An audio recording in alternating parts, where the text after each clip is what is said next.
How would you like the boy's name pronounced? They seem mischievous me. There's a subtlety there I can't grasp.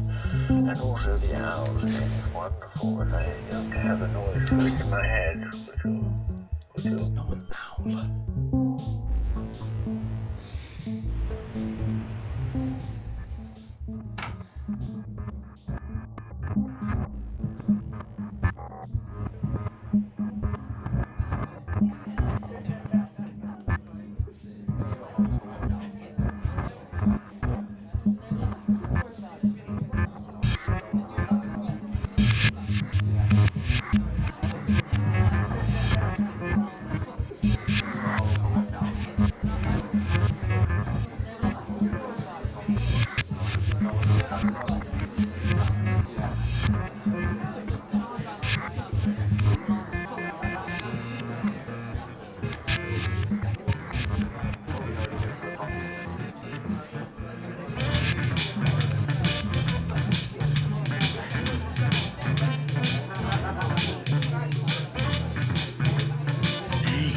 Did you hear about Pudsey?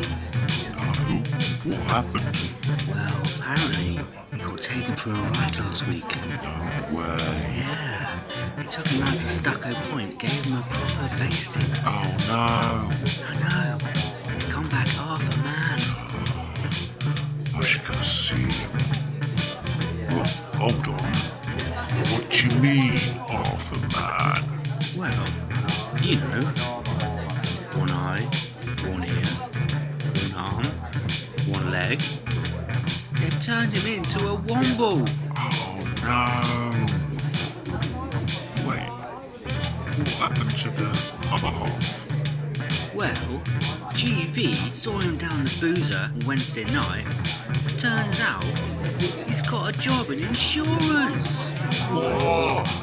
Insurance? Yeah! No way! I know! Now that takes the biscuit. You're telling me!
My wife sets the clay pot down before me and raises the lid, swiping wisps of steam away from my face.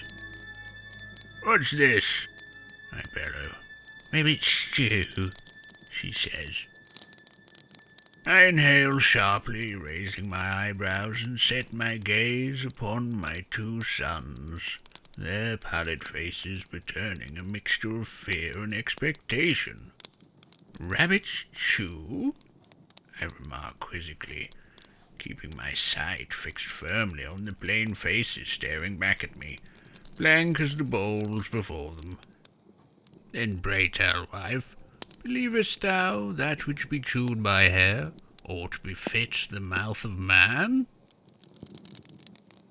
As is her custom in this routine, she keeps her tongue at rest and doubles the inquisitive parental gaze upon our sons.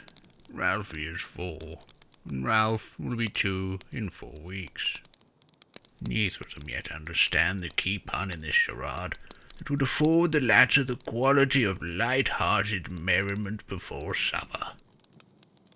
Instead, each of him endures the hostile rubric of patriarchy as he sups timidly at his stew. After this, it is mostly the soft clinking of spoons and the gentle supping of fluids, occasionally interrupted by the twitching of Gary Alderlick's wings as she ruffles her feathers.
I used to dress up as a womble and do the kiddies' parties.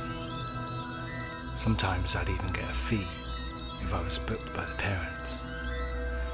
The other times, well, it was the 70s, the 1470s. The common of Wimbledon back then was still very much thriving with the semi-autonomous activity of wombledom. You could buy a pewter tankard with the Harley-Davidson coat of arms etched into the mug floor. That symbol of freedom and the open road would greet your squiffy eyes as you drain the last dregs of your mugwort and thistle porter. You could buy a tiny tapestry of Pete Townsend's face. Well, I say face, but of course it was more of a crude silhouette, a hurriedly stitched profile in black lambswool.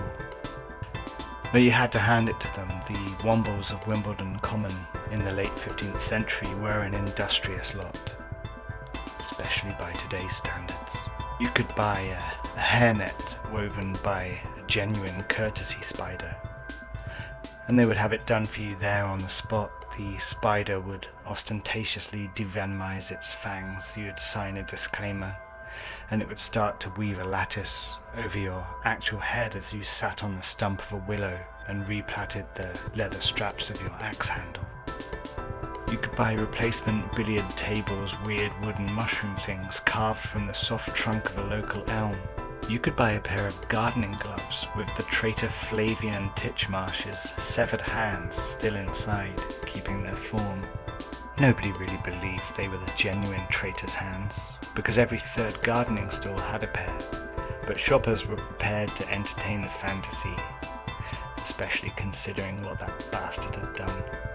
You could buy a bird-calling whistle that was guaranteed to never work, imported as it was from the equally industrious courts of Loristan, between which and Wimbledon Common, however, no migratory species had ever been recorded.